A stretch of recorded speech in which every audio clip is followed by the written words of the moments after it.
চলুন আজ এমন একটা গল্পের গভীরে যাই যেখানে নিয়তি, আত্মত্যাগ আর দীর্ঘ অপেক্ষার এক অদ্ভুত মেলবন্ধন আছে। তোমার জন্য অপেক্ষা নামটা শুনে হয়তো ভাবছেন এ আর এমন কি, আরও একটা সাধারণ প্রেমের গল্প, তাই না?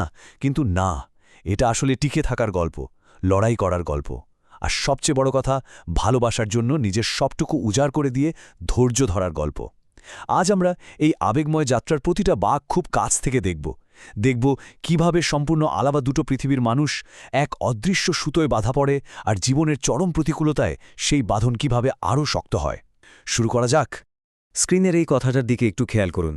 সবাই তো নিজের গল্প কাউকে বলতে পারে না। কিছু গল্প বুকের ভেতরেই রেখে দিতে হয়। কথাটা পড়লেই ভেতরটায় কেমন যেন একটা ধাক্কা লাগে, তাই না? একটা অদ্ভুত বিষাদ আর ভীষণ গভীর একটা সত্য লুকিয়ে আছে এর মাঝে। একটু ভেবে দেখুন তো, প্রতিদিন আমরা কত শত মানুষের পাশ দিয়ে হেঁটে যাই। তাদের ওই হাসি মুখের আড়ালে কি ভয়ঙ্কর সব নীরব সংগ্রাম চলছে, তা কি আমরা বিন্দুমাত্র টের পাই? বুকের ভেতর সযত্নে লুকিয়ে রাখা সেই না বলা গল্পগুলো থেকেই কিন্তু আমাদের আজকের এই আলোচনার শুরু। একটা বৃষ্টির দিনের শুরু, যা দুটো জীবনের গতিপথ একেবারে চিরকালের জন্য বদলে দিয়েছিল। গল্পের শুরুতেই আমাদের পরিচয় হয় সম্পূর্ণ ভিন্ন দুটো জগতের মানুষের সাথে, একদম যাকে বলে অপোজিটস অ্যাট্রাক্ট বা বিপরীত মেরুর আকর্ষণ। একদিকে আছে আমাদের রুদ্র। ছেলেটার জীবন ভীষণ রকম সংগ্রাম মুখর, একদম চুপচাপ স্বভাবের, কাঁধে পুরো সংসারের বিশাল দায়িত্ব। সারাদিনের অমানসিক খাটুনির পর রাতের অন্ধকারে ছাদে একা বসে গিটার বাজানোই তার একমাত্র শান্তির জায়গা। আর অন্যদিকে আছে টনি, ঢাকা বিশ্ববিদ্যালয়ের ইংরেজি বিভাগের ছাত্রী। মেয়েটা কেমন জানেন? ভীষণ উচ্ছল, প্রাণবন্ত, হাসিখুশি আর পাগল করা বৃষ্টিবিলাসী। জীবনের প্রতি তার দৃষ্টিভঙ্গি একদম রঙিন। এই কাঠখট্টা বাস্তবতার রুদ্র আর স্বপ্নের মতো রঙিন টনি, এই দুই ভিন্ন জগতের মানুষের এক হওয়াটাই কিন্তু এই গল্পের সবচেয়ে দারুণ একটা দিক। এবার চলুন উত্তরায় একটা বৃষ্টির বিকেলের কথা কল্পনা করি। চারপাশটা ভিজে, একেবারে একাকার। রাস্তা পার হতে গিয়ে আচমকা টনির পা পিছলে গেল, আর ঠিক সেই মুহূর্তেই যেন হাওয়ার বেগে উড়ে এসে রুদ্র তাকে ধরে ফেলল।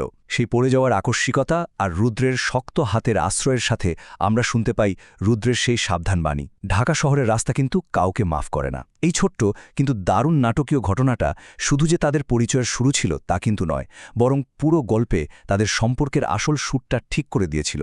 রুদ্র যে আগাগোড়ায় টনির জীবনে এক অদৃশ্য রক্ষাকর্তা হিসেবে থাকবে, তার একটা চমৎকার আর সূক্ষ্ম পূর্বাভাস আমরা এখানেই পেয়ে যাই।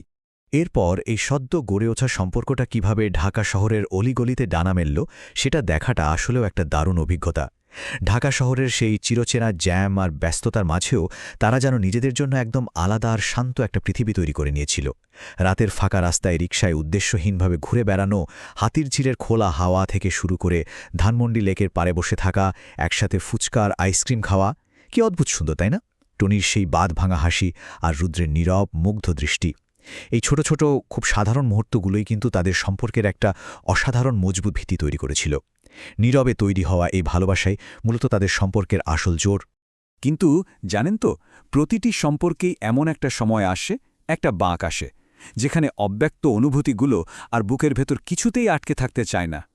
টনির বন্ধুরা যখন রুদ্রের ওই শান্ত রক্ষাকর্তার রূপটা দেখে তাকে মজা করে সিনেমার হিরো বলে ডাকল, তখন রুদ্রের ভেতরে সেই শক্ত খোলসটা মুহূর্তেই যেন খসে পড়ল। সে আর নিজেকে আটকে রাখতে পারল না, শেষমেশ নিজের লুকানো গভীর অনুভূতিটা প্রকাশ করেই ফেলল, আমি তোমাকে খুব ভালোবাসি। এটা গল্পের ভীষণ আবেগপূর্ণ আর জরুরি একটা মুহূর্ত ছিল। এই একটা মাত্র স্বীকারোক্তি তাদের সম্পর্ককে সব দ্বিধা আর সংশয়ের গণ্ডি পার করে এক নতুন, অনেক বেশি পরিণত রূপ দিয়ে দেয়। আচ্ছা, একটা প্রশ্ন করি, সুখ কি কখনো সবসময় একই রকম থাকে, নাকি হঠাৎ করে আসা কোনো কালবৈশাখী ঝড় মুহূর্তের মধ্যেই সবকিছু তছনছ করে দেয়? এতক্ষণ আমরা যে মিষ্টি নির্ভেজাল প্রেমের গল্প দেখছিলাম, এবার তার উপর ঘনঘোর অন্ধকার নামতে শুরু করে। এই একটা প্রশ্নই গল্পের মোড় পুরোপুরি ঘুরিয়ে দেয়। আমরা এখন প্রবেশ করছি গল্পের এমন এক ধাপে, যা অন্ধকার আর সংগ্রামের এক রুদ্ধশ্বাস অধ্যায়, যেখানে পরিস্থিতি অত্যন্ত জটিল হতে শুরু করে আর টিকে থাকা লড়াইটা হয়ে ওঠে ভীষণ রকমের নির্মম। কথায় আছে না, প্রদীপের নিচেই অন্ধকার থাকে। এই গল্পের সেই অন্ধকারের নাম হচ্ছে সজীব। রুদ্র যে কোম্পানিতে চাকরি করত, তার মালিকের বখে যাওয়া চরম ক্ষমতাতর্পী ছেলের নাম এই সজীব। নানা ধরনের অবৈধ ব্যবসার সাথে জড়িত এই লোকটাই রুদ্র আর টনির শান্তির পথে সবচেয়ে বড় আর বিপজ্জনক বাধা হয়ে দাঁড়ায়। রুদ্র যখন ঘটনাক্রমে সজীবের এক ভয়ঙ্কর গোপন অপরাধের কথা জেনে ফেলে, তখন পরিস্থিতি রাতারাতি পাল্টে যায়। টনিকে সুরক্ষিত রাখতে রুদ্রকে তখন বাধ্য হয়ে একটা অত্যন্ত কঠিন আর হৃদয় বিদারক সিদ্ধান্ত নিতে হয়। সে স্বেচ্ছায় নিজের ভালোবাসার মানুষটার কাছ থেকে দূরে সরে যেতে শুরু করে, শুধু তাকে একটু নিরাপদ রাখার জন্য। এরপর বিপদ যেন চোখের পলকে ঘনীভূত হতে থাকে। পরিস্থিতি খুব দ্রুত হাতের বাইরে চলে যায়। প্রথমে সজীব রুদ্রকে যে কোনো মূল্যে চুপ থাকার জন্য সোজা প্রাণনাশের হুমকি দেয়। এর ফলে রুদ্র কোনো কারণ ছাড়াই টনির কাছ থেকে দূরে সরে যায়, যা টনির মনটাকে একেবারে ভেঙে চুরমার করে দেয়। কিন্তু সজীব এখানেই থামে না, সে টনির ওপর গুন্ডা লেলিয়ে দেয়।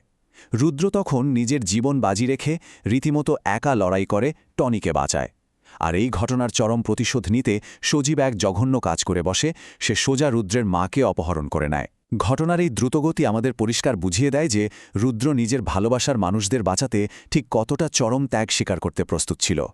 এই সব কিছুর চূড়ান্ত পরিণতি গিয়ে পৌঁছায় কেরানীগঞ্জের এক পরিত্যক্ত অন্ধকার কারখানায়। একবার দৃশ্যটা ভাবুন তো, চারদিকে ধুলোবালি, ঘুটঘুটে অন্ধকার, আর তার মাঝেই প্রতিধ্বনিত হতে থাকে বিকট চিৎকার, পাগলের মতো বাঁচার লড়াই আর মুহুর্মুহু গুলির শব্দ।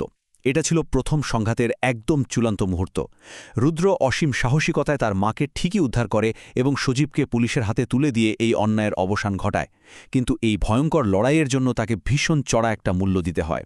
সে মারাত্মকভাবে আহত হয়, রক্তাক্ত অবস্থায় একেবারে মৃত্যুর দোরগোড়ায় চলে যায়। চারপাশের এত কোলাহল আর রক্তক্ষয়ী সংঘাতের পর আসে এক অত্যন্ত মায়াবী আর নিস্তব্ধ মুহূর্ত। হাসপাতালের আইসিইউতে অনেকক্ষণ পর জ্ঞান ফিরে পেয়ে রুদ্র যখন ক্লান্ত চোখ মেলে তাকায়, সে কি দেখে জানেন? সে দেখে টনি তার একটা হাত শক্ত করে ধরে কেঁদে কেঁদে ঠিক সেখানেই ঘুমিয়ে পড়েছে। সমস্ত ক্লান্তি আর ব্যথার মাঝেও তখন রুদ্রের মুখ থেকে পরম মমতায় শুধু একটা শব্দই বেরিয়ে আসে, পাগলি। এত বড় একটা ঝড় বয়ে যাওয়ার পর, মৃত্যুর এত কাছ থেকে ফিরে আসার পর এই একটা মাত্র শব্দই যেন বুঝিয়ে দেয় তাদের ভালোবাসার শেকড় ঠিক কতটা মজবুত আর কতটা গভীরে গাথা। সময় তো আর থেমে থাকে না, তাই না? মাস গড়িয়ে যায়, বছর ঘুরে আসে। ট্রমা আর বিভীষিকা পেছনে ফেলে তারা ধীরে ধীরে স্বাভাবিক জীবনে ফিরতে শুরু করে। আমরা দেখি কয়েক মাস পর টনি তার বিশ্ববিদ্যালয়ের পড়াশোনা সফলভাবে শেষ করে। 1 বছর পর রুদ্র উত্তরায় নিজের স্বপ্ন পূরণ করে একটা দারুণ ক্যাফে খোলে। আর নামটা কি দেয় জানেন? তাদের জীবনের সাথে একদম মানানসই, তোমার জন্য অপেক্ষা। আর তারপর আসে কিছুদিন পরের একটি জাদুকরী বৃষ্টির রাত। এই ঘটনাপ্রবাহ আমাদের খুব সুন্দর করে দেখায় কিভাবে মানুষ ধ্বংসস্তূপ থেকে উঠে দাঁড়িয়ে আবার নতুন করে একটা শান্তিপূর্ণ জীবন গড়ে তোলার দিকে এগিয়ে যেতে পারে। সেই জাদুকরী বৃষ্টির রাতেই আসে জীবনের অন্যতম সুন্দর মুহূর্তটা। বৃষ্টির রিমঝিম শব্দের মাঝে রুদ্র যখন হাঁটু গেড়ে বসে টনিকে জিজ্ঞেস করে সে সারা জীবন তার পাশে থাকবে কিনা, তখন টনির মুখে ফুটে ওঠে এক অদ্ভুত প্রশান্তির হাসি। সে উত্তর দেয়, আমি সব সময় তোমার জন্য অপেক্ষা করব। এই অসাধারণ মুহূর্তটা আবার সেই প্রথম পরিচয়ের বৃষ্টির রাতের স্মৃতি ফিরিয়ে আনে। আর গল্পের মূল থিম, ওই যে অপেক্ষা, তার সাথে এক সুতোয় গেঁথে গিয়ে ভালোবাসাকে একটা দারুণ পূর্ণতা দান করে।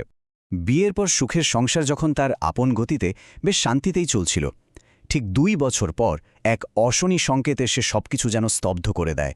টনি হুট করেই এক বিরল এবং অত্যন্ত গুরুতর রোগে আক্রান্ত হয়। এখানে এসে গল্পের পটভূমি একেবারে বদলে যায়। এবার লড়াইটা কিন্তু কোনো খারাপ মানুষের বিরুদ্ধে নয়, এবার লড়াইটা খোদ সময়, প্রকৃতি আর এক মরণ ব্যাধির বিরুদ্ধে। এটা ছিল তাদের জীবনের সবচেয়ে কঠিন পরীক্ষা, জীবনের পরম এক সত্য আর চরম এক অনিশ্চয়তার মুখোমুখি হওয়া। চরম হতাশায় জীবনটা যখন ফুরিয়ে যাওয়ার উপক্রম, তখন টনি এক বুক কষ্ট আর ভয় নিয়ে বলে ওঠে, আমি যদি তোমাকে ছেড়ে চলে যাই? রুদ্র তখন পরম মমতায় তাকে আগলে রেখে উত্তর দেয়, চুপ, আমি এখনও অনেক বাকি ভালোবাসা তোমাকে দিতে পারিনি। কথাগুলোর গভীরতা একবার চিন্তা করুন। এখানে সমীকরণটা পুরোপুরি উল্টে যায়।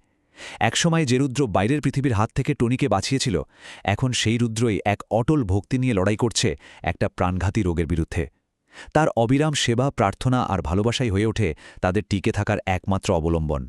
তবে দীর্ঘ, ক্লান্তিকর অন্ধকারের পর অবশেষে আলোর দেখা মেলে। অপেক্ষার অভাবনীয় পুরস্কার এসে ধরা দেয় তাদের হাতে। টনি প্রায় অলৌকিকভাবে সুস্থ হয়ে ওঠে। ডাক্তাররাও অবাক হয়ে স্বীকার করেন যে শুধু চিকিৎসার গুণে নয়, রুদ্রের অক্লান্ত সেবা আর প্রবল বিশ্বাসই তাকে মৃত্যুর মুখ থেকে ফিরিয়ে এনেছে। এরপর তাদের কোল আলো করে আসে এক ফুটফুটে কন্যা সন্তান, মেঘলা। কক্সবাজারের সমুদ্র সৈকত আর সিলেটের চা বাগানে তাদের আনন্দময় পারিবারিক ভ্রমণ প্রমাণ করে যে জীবনের সবচেয়ে কঠিন সময় পার করার পর তারা অবশেষে এক সুন্দর, ভয়হীন আর আলো ঝলমলে জীবনের দেখা পেয়েছে। গল্পের একেবারে শেষ প্রান্তে এসে ভালোবাসার সংজ্ঞাটা যেন সম্পূর্ণ নতুন একটা মাত্রা পায় আমাদের কাছে। ভালোবাসা মানে শুধু সুসময় পাশাপাশি হাঁটা নয়, কখনো কখনো ভালোবাসা মানে এক বুক আশা নিয়ে অপেক্ষা করা, সীমাহীন কষ্ট হাসি মুখে সহ্য করা এবং হারিয়ে গিয়েও পুনরায় ফিরে আসা। রুদ্র আর টনির এই দীর্ঘ কঠিন যাত্রা আমাদের কাছে ভালোবাসা আর অপেক্ষার আসল অর্থ একেবারে নতুন করে তৈরি করে দিয়েছে, যা চেনা জানা সাধারণ প্রেমের গল্পগুলোর চেয়ে অনেক বেশি বাস্তব এবং অনেক বেশি গভীর। সবশেষে একটা গভীর ভাবনার জায়গা থেকে আজকের এই আলোচনাটা শেষ করতে চাই। বর্তমানের এই দ্রুতগতির যুগে যেখানে আমরা চাই এক ক্লিকেই সবকিছু তাৎক্ষণিকভাবে পেয়ে যেতে, এই ইনস্ট্যান্ট গ্র্যাটিফিকেশনের যুগে সত্যিকারের ভালোবাসার জন্য প্রিয় মানুষের জন্য দীর্ঘ অপেক্ষা করা কি আজও সম্ভব? কি মনে হয় আপনাদের? এই গল্পের আত্মত্যাগ আর সম্পর্কের গভীরতা আমাদের এই বিষয়টা নিয়ে সত্যি নতুন করে ভাবতে বাধ্য করে। ভালোবাসা মানেই তো টিকে থাকার প্রতিশ্রুতি। আজকের মতো এখানেই শেষ করছি। নতুন কোনো বিষয় নিয়ে আবারও কথা হবে। ভালো থাকবেন।